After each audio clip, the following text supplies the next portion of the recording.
Hello, everybody, and welcome to Fire Them Cannons. Welcome back to the channel. Make sure you are hitting the like button. Make sure you're subscribing. We have a massive week in the Premier League upcoming. It could be a defining week. We will let you know with the results that we're going to pick throughout this week. This is our very first ever Premier League preview show on the rebranded Fire Them Cannons network. So let's go. It's time for Upset Alert. Let's go.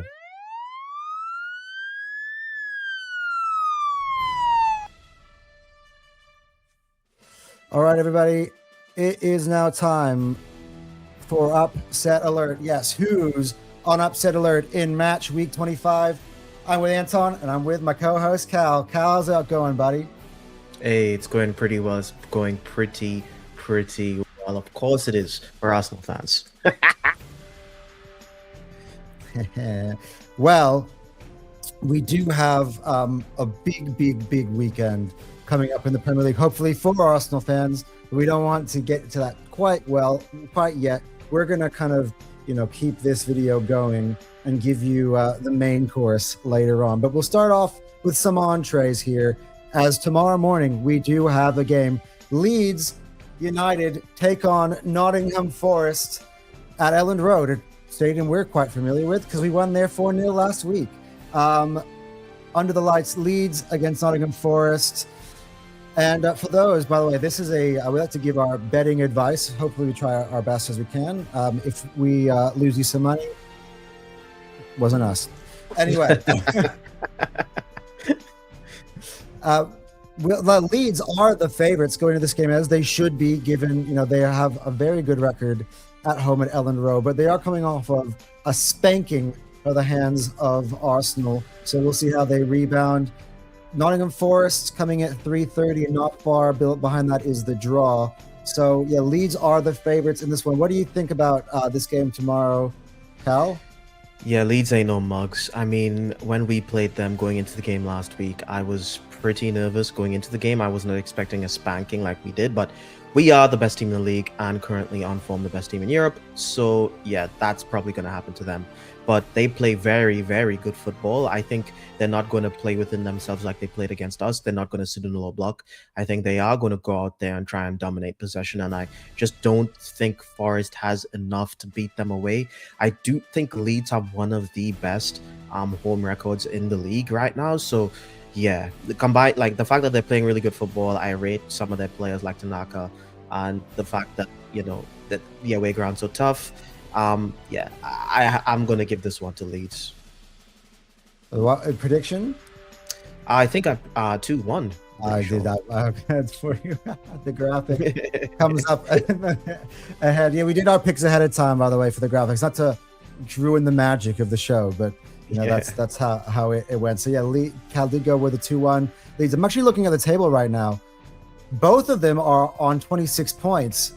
So it's literally one of these games where the winner, I think, is going to go, if there's a winner in this game, is going to be pretty safe in the Premier League. They'll be 9 points clear of the drop zone, ahead of West Ham. And the other one has the risk of potentially only being 3 points ahead of the drop zone. So this is actually a pretty big game. I can understand why it was nice swing. Nice swing. It's going to be some it's a 6-pointer. Yeah. Yeah, it's a big one, by the way. Two traditional rivals, Nottingham Forest and Leeds, they were the original big two before the big six. Before there was Man United coming in and Arsenal, there was Leeds and there was Nottingham Forest. These were the biggest clubs in the country once upon a time. Nottingham Forest, fun fact as well, were the team that were invincible before Arsenal. So that is, but yeah, look, just been looking at the form guide for both of these teams. By the way, in their last 5 matches, they have split basically with 2 wins each and a draw. There was a 2-1 win earlier on in this 3-1 win earlier on the season for Forest at the City Ground with, so I am going to say, given the high stakes in the game, I think it might be a little bit more cagey. And I'm going with a 1-1 draw for this one. Cal doesn't predict draws, so he picks sides. But it's hard for me to separate the two. And by the way, as a betting man, a draw is good money for me at $3.40. So I actually like the draw better than I like a Nottingham Forest win. I think it's more. If I were going to rank the odds, I would say for me, draw, Leeds win 2, Nottingham Forest 3. But I would say. Yeah, the away performance is going to be a difficult one. Now, next up, which is an early kickoff on Saturday, big early kickoff to kick off your Saturday. One of the two biggest matches of the round, really. We'll kind of get sandwiched, one at the beginning and one at the end. Manchester United at home against Tottenham Hotspur. Man United are won 3 on the bounce heading into this one. Obviously, they beat Arsenal and City the week before that. Last week, again, a nail-biting win. Benjamin Sesko came up clutch. By the way, I told you that this guy is going to start to find form. And yeah, Man United again, by the way, they are showing me something under Carrick that is a bit underrated, which is they're not dropping their heads. They're playing a lot of basketball matches, but the minute the other team kind of gets an equalizer, they don't let them push on. They actually, in fact, react. So just like when we scored our equalizer with Marino and Cunha rocketed a shot last week, Fulham got themselves an equalizer at Old Trafford. It looked like they were going to get a share of the points. And then they responded right away with a Sesko goal. So what are your thoughts on Man United against Tottenham Hotspur? Cal, I know you have plenty. You've been talking about them backstage. Yeah, I expect United to win. I don't think it's a must win. That's a little bit of a narrative that we've been getting, that United must win, I think. But like, honestly, based on, Thomas Frank's Spurs, he is a silver member for the Arsenal, but I don't think he's a silver member for United. So I do think he's probably going to end up losing that game. But I do think there is a chance for him to sort of ruin the party. But to be honest with you, based on just recent form, the kind of football I'm seeing United play, I give this one to Manchester United. I just don't see Spurs going to Old Trafford and actually getting something there. So, yeah, I predicted a higher scoring game as well. I do think Spurs are going to get something. I just think United, they have one of the best attacks in the league, and they're going to have a field day, score a couple goals. So, yeah. Yeah, well, 3-2 seems to be the trend score, so I can understand why you went for it. Their last two wins were both by the scoreline of 3-2. So you think it'll be a similar sort of game script where, Man United is going to get themselves a late winner after conceding an equalizer like the last 2 times? I think I'm not sure about the script. I can just see United maybe scoring 2, wobble, and then maybe Tottenham gets a second one as a consolation. But I don't know how the game's going to go. I think it's going to be pretty chaotic. It's almost impossible to predict the order, but I just know that there's goals in this game. Yeah, but for me, I think this is more of a Tottenham thing than a Man United thing. My score, and I've gone with the scoreline of 2-1 to Manchester United. But for me, Spurs have way too many first-team injuries, and their form has been, even before they're missing both Romero and Van de Ven as an example, which is why I can understand why you see United scoring 3 on them. Like at the moment, they got Paulinho and Jaguzin is probably going to be their back 2 in this game. They're missing Mohamed Kudus. Their strikers are tremendously off form. Although Solanke, did grab himself 2 goals, that being said, last week. But I do kind of feel like he fell a little bit into that second one. I know everyone was talking about how amazing that goal was, but I think it was pure luck. I don't think it was intentional. I think it just somehow wheeled its way into the back of the net, and he had no idea what was going on. And it was one of those weird games last week, where I kind of felt like they didn't really want to win the game or get something out of it, and they somehow fell into it. And I just think this time, this is a Man United team that's red hot. And I think that, they will punish them. And guess what? Just a side note for everybody who knows about, United Strand. This will be 4 straight wins for Manchester United. Their 5th game potential haircut is West Ham away, and everyone beats West Ham away. So if this goes in the win column for Man United Strand, I think it's time to book an appointment with your hair where your barber next week. Yeah, I think he's been waiting a very long time for that. So good on that. The next one we're going to talk about is our football club, Arsenal against Sunderland. And of course, this one comes up with massive stakes for the Gunners. We have spoken on many times, too many times on our podcast about times where Arsenal had the opportunity to capitalize and really blow the league open and really get us into a comfortable position. For me, I find it's crucial with the Champions League knockouts coming in about a month, with the cup final coming up as well, that Arsenal grow a little bit of insurance room so that we can still compete on all four fronts comfortably, be able to rotate a little bit against teams that we consider ourselves favorites against, that we should be beating. That way that at least we aren't emptying the tank on the weekend and then, getting disappointed in the Champions League as an example. So I think this is massive. If Arsenal win this game, we would go 9 points clear with that huge trip for Man City to Anfield later on. How are you feeling about Arsenal? We're obviously going to have our big preview show tomorrow on this one, but give the people just a little bit of a thought about your feelings heading into this game.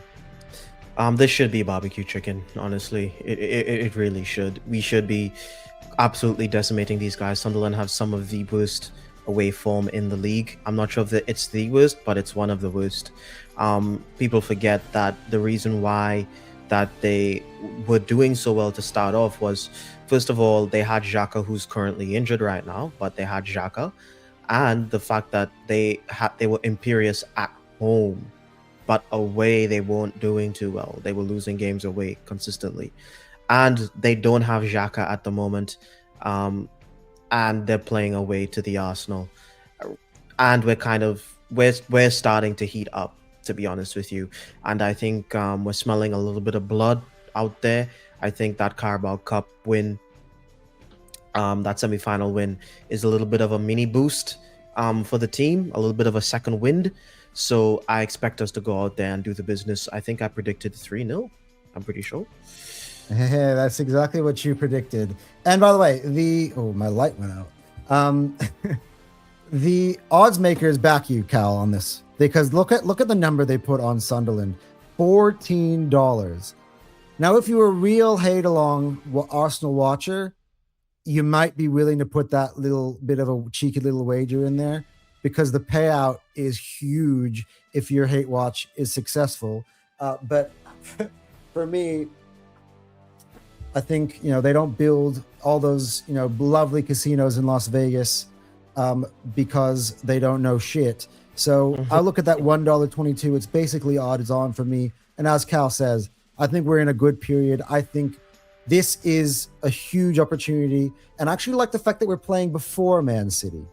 I think in the past, when we've played after them is when we've tended to fail at our big chances. This time we're going to go first, and generally I think we'll play with freedom. I think we'll express ourselves. Now we have a few injuries of our own. Probably no Saka, probably no Odegaard.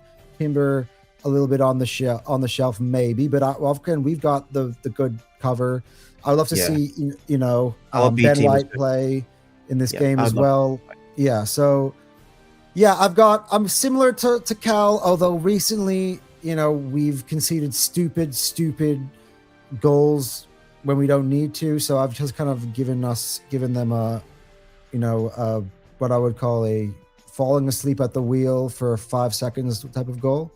I have a 3-1. We do. It's funny.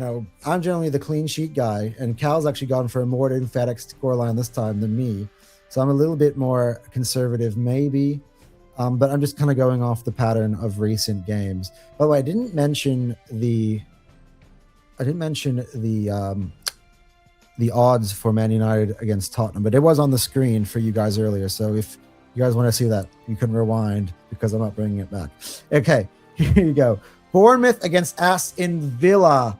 This, for me, is a doozy. Bournemouth have woken up.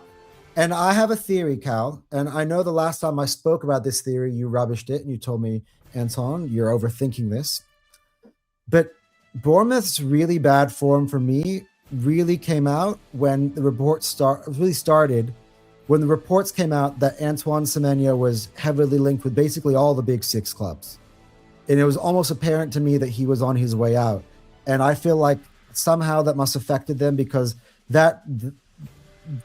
it's such a Jekyll and Hyde run of games. They've had a big winning run, then a huge losing run, and now another big winning run. And this run came almost after Fabrizio announced that he was going to be going to Man City. The first win was a goodbye present to the Bournemouth fans when he scored a late winner against Spurs.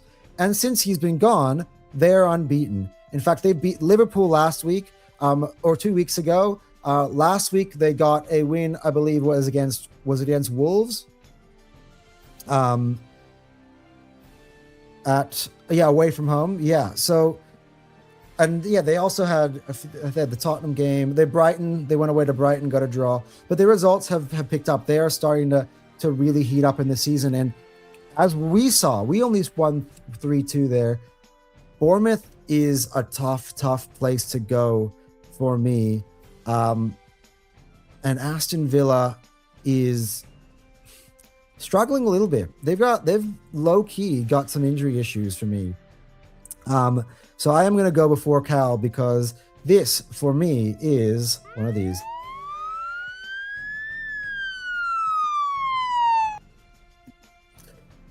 Yep. This is an upset alert for me. I say that Bournemouth win at the Amex over Aston Villa 2-1. And by the way, for me, this would kill with a mixture of what we predicted for Arsenal, Villa's title charge. There would be 10 points behind the leaders. That would be curtains for Unai Emery, wouldn't it, Cal? Yeah, this is basically I predicted, I'm pretty sure 2-1 as well, if I'm not mistaken. You went 3-2. Oh, I went 3-2. Cal's also got an upset alert. Yeah, I think I went 3-2 because I expected it to be a high-scoring game, but I just don't trust Emery. Like I said, like I keep saying this every time. I'll keep saying it again. When the bright lights are on, Emery fails, and I feel like Bournemouth are just too tough of a team. They do play on the front foot, and I do think that he will crumble. Playing away to Bournemouth. I do respect Bournemouth and their tenacity. They gave us a good game without Semenyo, to be honest. So. Yeah, I expect Bournemouth to do something. I expect them to do something. I expect them to score a lot of goals, and because they will make the chances, because they do have the quality. Aston Villa, this Aston Villa choking is basically me I just don't think Unai Emery has it within himself to go out there and steady to ship. Just yet. I expect Aston Villa to continue to drop points up until a certain point. And I think this is one of those banana skins for them. Yeah, I agree. Again, both of us have gone with the upset alert for this game. And we might as well get to the odds here because we have picked an upset. It's an upset, but barely because it's almost even odds. Like, so they're 20 cents upset. So really, if you wanted to pick a Villa win in this one as well, it's not much of a difference financially. 20 cents, between friends. But I still consider this an upset, and I think it's an upset mainly because everyone has considered Villa a title challenger, and for me, if this result happens mixed with what we predicted, that's it. I mean, we can talk about City all we want, but for Villa, 10 points behind for sure would be night. They'd be curtains. Yeah. They don't have Pep. I don't think they could go to 10. They already went on like an 11-game win streak, which is they're not doing that again for them. For them to do that again would be, absolutely insane. Yeah. Well, we move on to again. See how big of a weekend it's been. Look how close all these opponents are in the Premier League. Burnley and West Ham. Now, this is a real fight for survival. This is 18th versus 19th, the claret and blue derby, as I would call it. Burnley at home against West Ham. I think this is going to be again a really tasty one. I know it's not the most entertaining from a Oof, I neutral want to point watch of view. this. What time is this game? Same time as us. Damn. Yeah. This is one of those ones. The relegation battle, something a little feisty, some a little tasty. You know what I'm saying? Yeah, very, very tasty. And by the way, Burnley again got humbled last week, but before that, they were on pretty good form. They got points against Manchester United, points, I believe, against Chelsea. Am I not wrong? They got points against Spurs. Burnley's had idea some of not doing too badly was drawing 3 points against in the last- three big 3 points six in the teams. last 5 games, which is kind of No, they drew against Newcastle, didn't they? they don't have any wins in their last 5 games, Yeah, I'll whereas go West look at Ham that. actually have had 2 wins in their last 5. If they actually didn't bottle it against Chelsea, they would have had 3 wins on the bounce. They had a very good first half against Chelsea. That's why, for my prediction, I think West Ham is just going to be too much. I think Burnley are absolutely horrendous.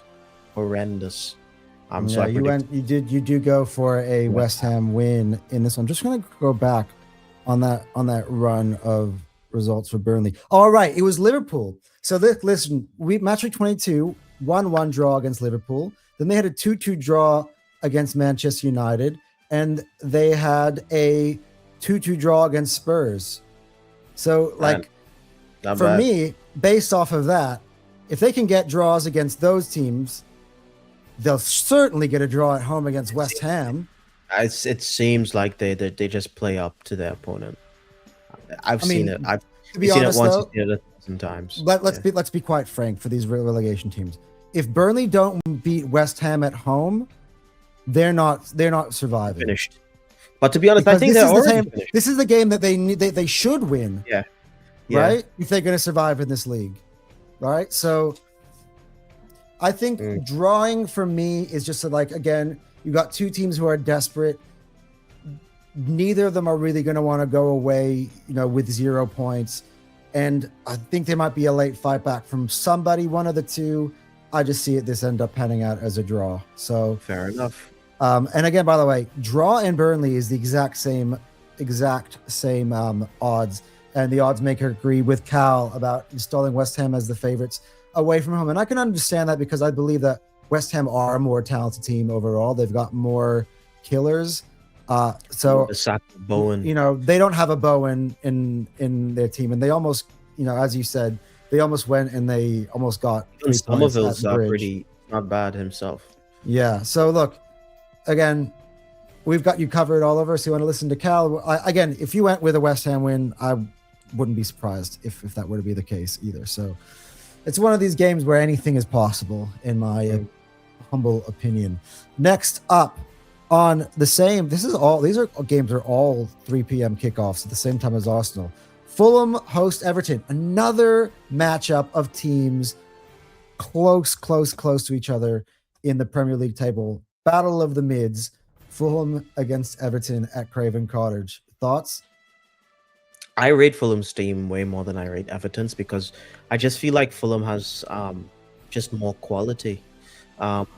I've seen Fulham play. Every time I see Fulham play, I know it maybe not reflected on the table. Actually, kind of is. They're kind of up there. Actually, not upper half of the table.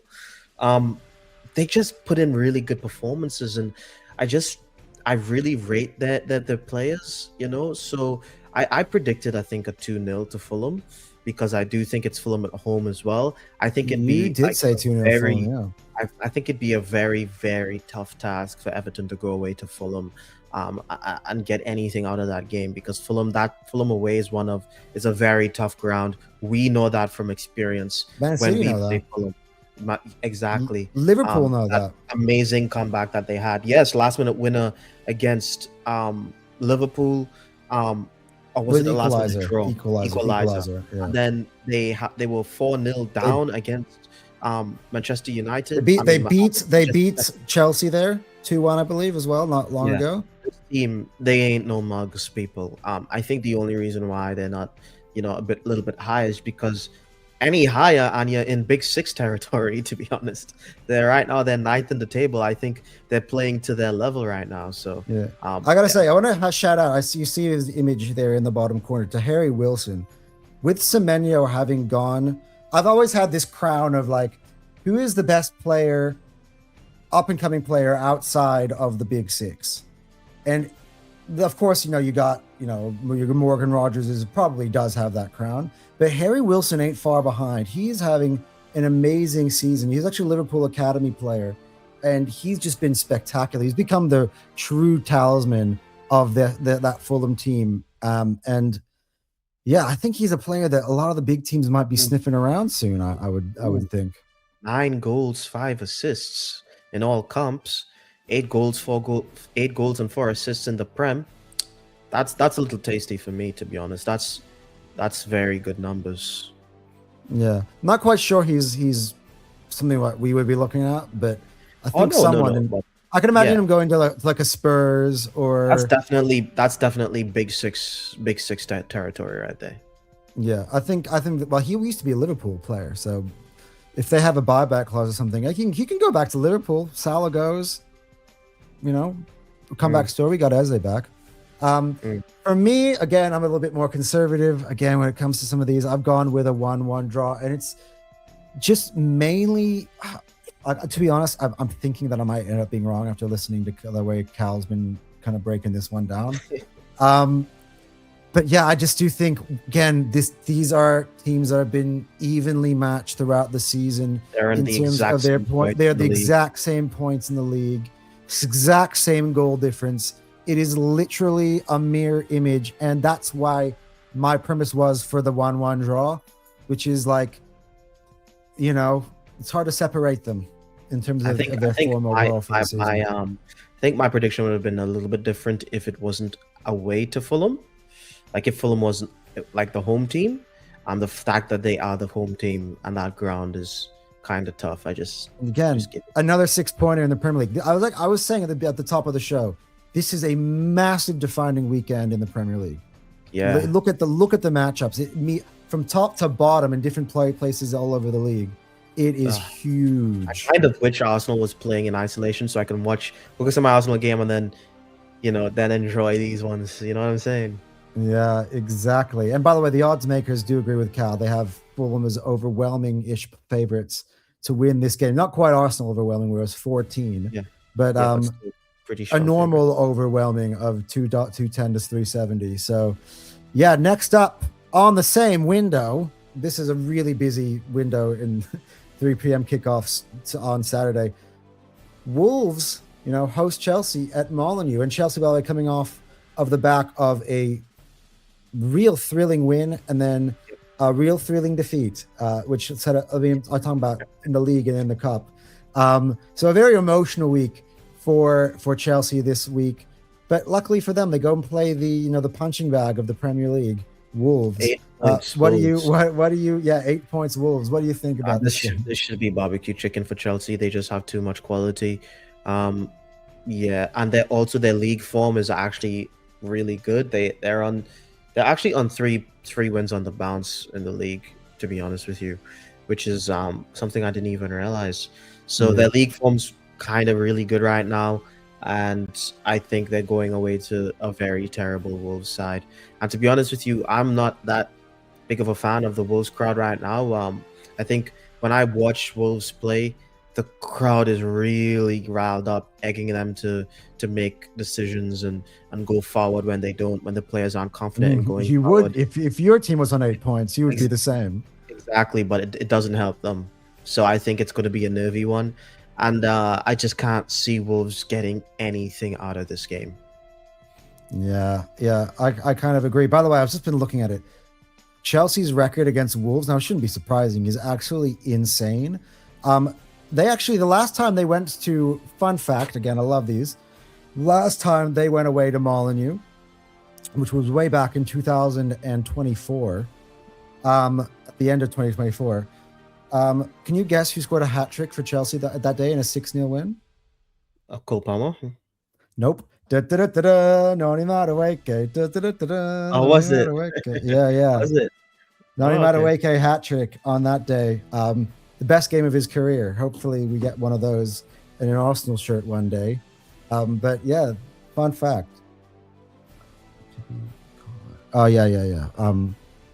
Okay, cool. Next up, Ash Kane, are you watching? You guys get a standalone game. Finally, move on to the 5:30 p.m. window. And Newcastle have had a tough 7 days. PSG draw in the Champions League, which ended up in them being the only team that has to go through the qualifiers. Then they went to Anfield, went 1-0 up, only to get absolutely spanked by Liverpool. And then they were knocked out of the cup before you could blink. And they were 3-0 down within half an hour against One of the Manchester most City. embarrassing performances I ever had the displeasure of watching. Yeah, but now a Brentford team that has been, let's be quite honest, better than Newcastle this season overall, visit St. James's Park, and what for me is a must win game for the Toon. For the Toon.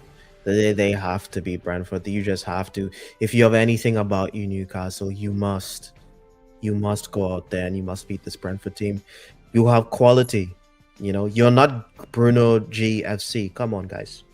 You know, and I think I predicted a Newcastle win for this one. Yes, I did. I mean, their form in the league is not bad. 1 draw, 2 losses in their last 3 games. Not like it's pretty bad, to be honest. This is where I think the table doesn't lie, and I do think Newcastle's better than what they're showing right now in the league, and I do think it's about time that they start putting together a couple of wins, and potentially making a top 4 charge potentially. Well, right now they are.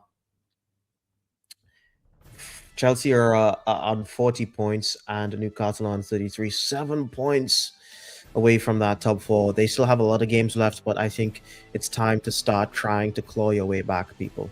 You have to start. Yeah. You have to start somewhere. If you don't start winning now, you're going to run out of time. But I believe in the Toon. Go out there and do something. Yeah. Well, I don't believe in the Toon, to be honest. And again, in pure Anton fashion throughout this week, I've been just doing this the whole time. Again, a draw. For me, it's just the form of Newcastle. I feel like their heads are on the ground. Generally, them being at home is an absolute weapon. And now they have played 3 incredibly tough away games, and 3 of the toughest away games that you could get in all of Europe. So they do finally come home, but I just don't know. I just feel like they're on the floor. No Bruno G.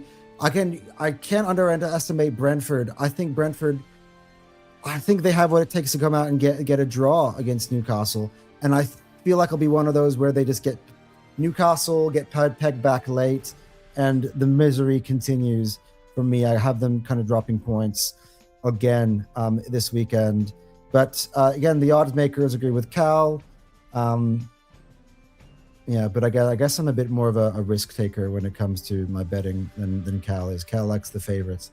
100%. So I could have done upset alert for this, but to be honest, even though according to the odds, it would be an upset. Brentford has been better than Newcastle, so I can't call it an upset. So that's just kind of how I feel about that right now. All right, moving on to Super Sunday, Brighton hosts Crystal Palace again.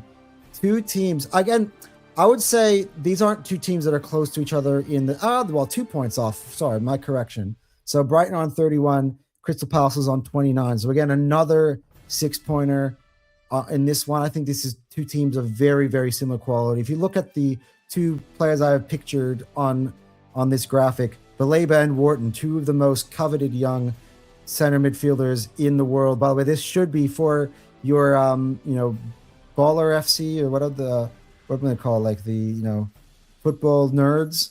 You're gonna love watching this midfield battle in this game. Crystal Palace have been on a tremendous train wreck emotionally. I mean, they thought that Mateta was out as well, to go over the top of losing Gahey, and then Mateta failed a medical and found that he has knee injuries. Now he's had to have knee surgery, and so and Glasner, we know he's going to be going, so everything's a little bit of a mess now at Crystal Palace. But Brighton, their results have been 1-1, 1-1, 1-1, 1-1, 1-1.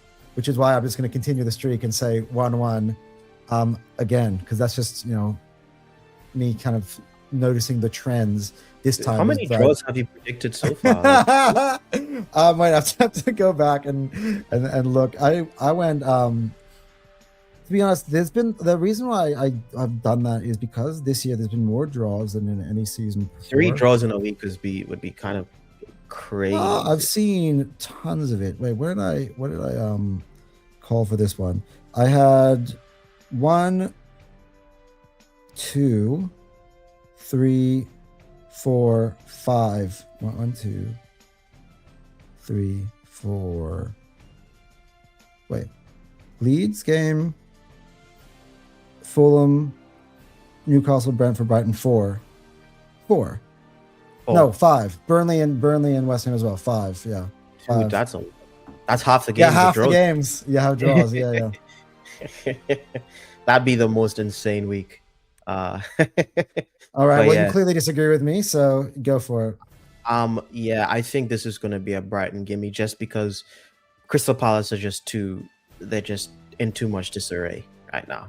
Their morale's on the floor, and then you're going away to a young Brighton team. Or I don't think it's going to work out for them.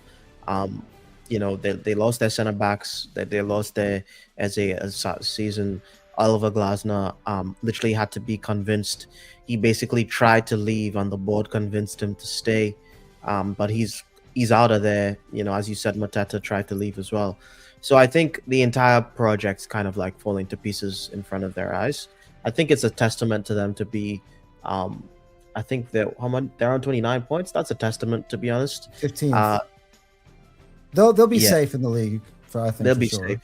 They get to reset sort of in the summer a little bit. Yeah, but under a new manager. So it's not looking pretty for them, and I think Brighton is probably gonna aim for the jugular in this one. We know they play attacking football, and I'm not sure how Crystal Palace is supposed to defend and have the energy to kind of keep up with Brighton in this one. Yeah. Well, one player that they still have, I think, for now is Adam Morton, but I reckon he's gone in the summer too. So yeah.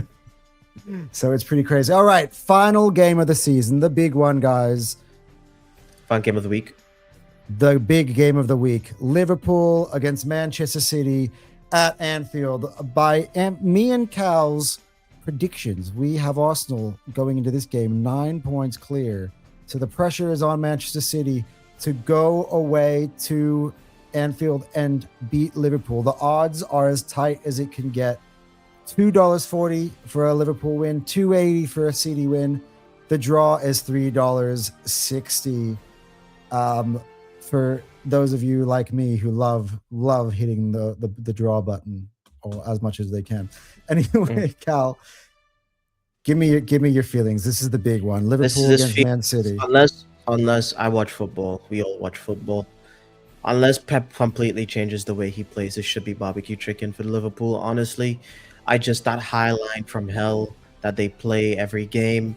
Pep, ever since Rodri's come back, has just left him isolated in that midfield. I think Liverpool, their midfield are, pacey with, Soboslai and McAllister in no slouch.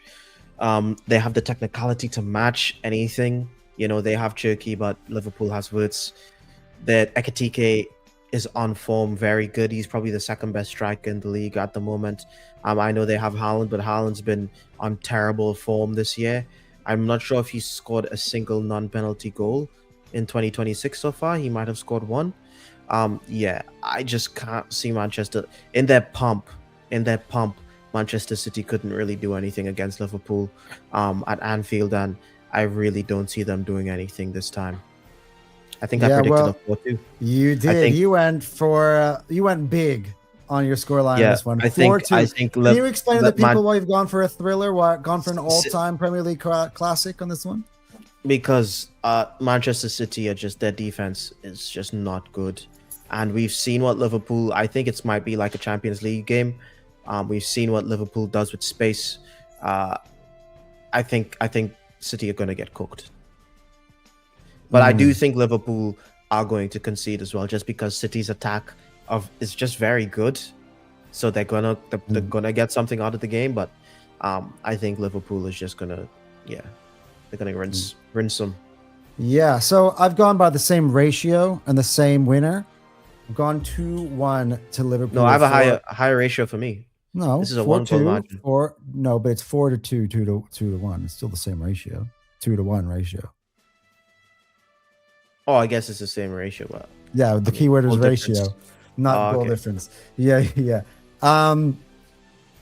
For me, I think this game might be a little bit more cagey given what's on the line, and I do think Liverpool is going to eventually kind of really show their mettle in this game. I actually see Liverpool kind of going 2-1 up, with City making like a final push to try to, you know, save their season and for it to fall short. And boy, if this was to happen, I actually like your one a lot. Either one I'll take. Man, I'm going to save how I feel for if it happens, but it would be pretty fucking awesome. Indeed. I'll put it that way. Indeed. Anyway, guys, thank you for tuning in. If you've made it through this 41-minute video at this point, guys, but you know, we had a lot to talk about. And when me and Cal are kind of here, this for me and Cal, by the way, is about like a third of our podcast length. So well done to us. But yeah, guys, enjoy the games this weekend. Make sure, by the way, you're liking and you're subscribing to the channel. Leeds against Nottingham Forest game will be tonight, I guess, for our UK viewers. For us, it's in the wee hours of the morning, actually like kind of breakfast time-ish. Yeah. For us, we will be back tomorrow with a live stream. So make sure you're watching. You're got that alert button, whatever that is. The what's the button that you press? Bell notification. Bell notification bell. Yeah. It is upset alert. The bell hit. Make sure you got that bell notification bell hit, because we will be going live tomorrow night after said Leeds Forest game to discuss Arsenal more in depth, discuss this game that we have on the screen more in depth. And until then, guys, we are out of here. See ya.